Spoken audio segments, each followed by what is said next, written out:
ఓం సదాశివసమారంభాం వ్యాసశంకరమధ్యమాం అస్మదాచార్యపర్యంతాం వందే గురుపరంపరాం. జ్యోతిషాస్త్రాన్ని భావితరాల వారికి ప్రసాదించిన ఋషుల యొక్క పాదపద్మాలకి నమస్కారం చేసుకుంటూ, అలాగే నాకు ఈ జ్యోతిష విద్యను నేర్పిన గురువర్యులు జ్యోతిష బ్రహ్మ కీర్తిశేషులు శ్రీ ఈరంకి సూర్యనారాయణమూర్తి గారు, సూర్యశ్రీ దైవజ్ఞ గారి యొక్క పాదపద్మాలకి నమస్కారం చేసుకుంటూ, ఓం శ్రీ మహాగణాధిపతి నమః, శ్రీ గురుభ్యో నమః, హరి ఓం. వీక్షకులందరికీ నమస్కారం. జూన్ నెల 9వ తారీఖు లగాయితూ జూన్ 15వ తారీఖు శనివారం వరకు ఉండేటువంటి గ్రహగతుల ఆధారంగా ద్వాదశ రాశుల వారికి ఈ వారం ఏ విధమైనటువంటి శుభాశుభ ఫలితాలు కలగబోతూ ఉన్నాయో ఈ కార్యక్రమం ద్వారా తెలుసుకుందాం. అందులో భాగంగా ఈ వారం ఉండేటువంటి గ్రహగతులను గమనిద్దాం.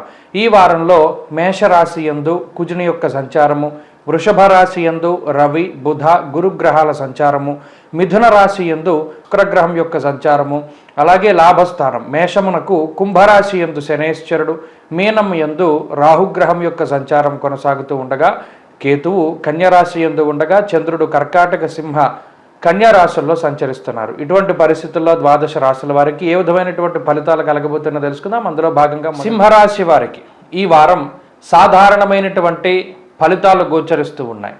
ప్రత్యేకించి ఈ రాశి వారికి గత వారంతో పోల్చుకుంటే అనుకూలించేటువంటి గ్రహాల యొక్క సంఖ్య పెరిగింది. శుక్రుడు లాభస్థానంలో అనుకూలమైనటువంటి ఫలితాలను ఇస్తూ ఉండగా, చంద్రబలం ఉన్నది, రాశ్యాధిపతి రవి బలంగా ఉన్నారు. ఈ రకమైనటువంటి గ్రహ సంపత్తి అష్టమ కుజ దోషం తొలగిపోయిన తర్వాత ఈ రాశి వారికి ఆరోగ్యపరమైనటువంటి సమస్యలు తగ్గుతాయి. అలాగే సంతానానికి సంబంధించినటువంటి పురోగతి బాగుండడం, ఉద్యోగం అకారణంగా ఏదైనా వదిలిపెట్టవలసి వచ్చినప్పుడు మరలా తిరిగి ఉద్యోగాన్ని సంపాదించుకునేటువంటి పరిస్థితులు మంగళవారం దగ్గర నుండి ఈ రాశి వారికి ఈ వారంలో కనబడుతూ ఉన్నాయి. అంతేగాక ఆర్థిక పరమైనటువంటి ఇబ్బందులు ఏవి కూడా ఈ రాశి వారిలో కనబడడం లేదు. సకాలంలో మీకు కావలసినటువంటి ధనము సకాలంలో అవి రావడము, వాటిని పరిపరి కార్యక్రమాలకు మీరు ఉపయోగించుకుంటూ ఉండడం లాంటివన్నీ కూడా ఈ వారంలో చూడవచ్చును. కాబట్టి ఆర్థిక ఇబ్బందులు ఈ వారం సింహరాశి వారికి ఉండవు. అలాగే కుటుంబపరమైనటువంటి విషయాలు, గత వారంలో ఏదైతే కుటుంబ సభ్యుల తాలూకు ఆరోగ్య సమస్యలు ఉన్నాయో, అలాగే కుటుంబ సభ్యుల యొక్క సహాయ సహకారాలు లేక వారికి ఉండేటువంటి ఇబ్బందులతో బాధపడుతూ ఉన్నటువంటి సందర్భాలు ఉన్నాయో, ఇప్పుడు దానిని దాటగలుగుతారు. కుటుంబం మీకు అనుకూలంగా ఉంటుంది, వారి ఆరోగ్య పరిస్థితులు బాగుంటాయి. జీవిత భాగస్వామి యొక్క సపోర్ట్ మీకు లభించడానికి అవకాశం ఉంటుంది.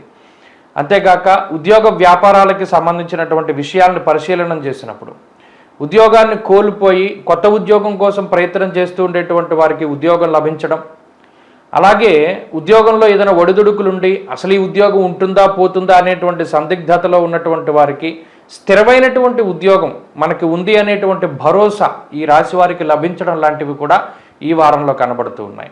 వ్యాపార పరంగా పరిస్థితులన్నీ కూడా లాభసాటిగానే గోచరిస్తూ ఉన్నాయి. విద్యార్థులకి గ్రహగతులు చాలా బాగున్నాయి. ఇక ఆరోగ్యపరమైనటువంటి విషయాల్లో కూడా సింహరాశి వారికి పురోగతి కనబడుతూ ఉన్నది. గత వారాలతో పోల్చుకుంటే చర్మ సంబంధిత సమస్యలు, ఇరిటేషను, మానసికమైనటువంటి సమస్యలు, అధిక కోపము, ఫ్రస్ట్రేషను, ఇటువంటి సమస్యలు మానసికంగా ఏవైతే ఉన్నాయో వాటన్నిటి నుండి కూడా క్రమేపీ బయటపడగలుగుతారు. కొంత స్వాంతన చేకూరడానికి అవకాశం ఉంటుంది. ఇక స్త్రీలకు ప్రత్యేకించి ఈ గ్రహస్థితి ఆరోగ్య బాధల్ని, అనారోగ్య సమస్యలు వీటన్నిటిని కూడా తగ్గించి వేస్తుంది. కుటుంబంలో ఉండేటువంటి కలహాలు తగ్గుతాయి, సామరస్య ధోరణి ఉంటుంది, ఉద్యోగ వ్యాపారాల్లో ఎదుగుదల కనబడుతుంది. సింహరాశి వారి వారం మరింత అనుకూలమైనటువంటి ఫలితాలని సాధించడానికై సుబ్రహ్మణ్యేశ్వర స్వామి వారి యొక్క ఆరాధన చేస్తూ ఉండడం చెప్పదగినటువంటి సూచన. సుబ్రహ్మణ్య స్వామి ఆరాధన మంచి ఫలితాన్ని ఇస్తుంది. ఈ వారంలో కలిసొచ్చేటువంటి రోజు శుక్రవారంగా చెప్పవచ్చును. అదృష్ట సంఖ్య 9, అదృష్ట వర్ణము తెలుపు.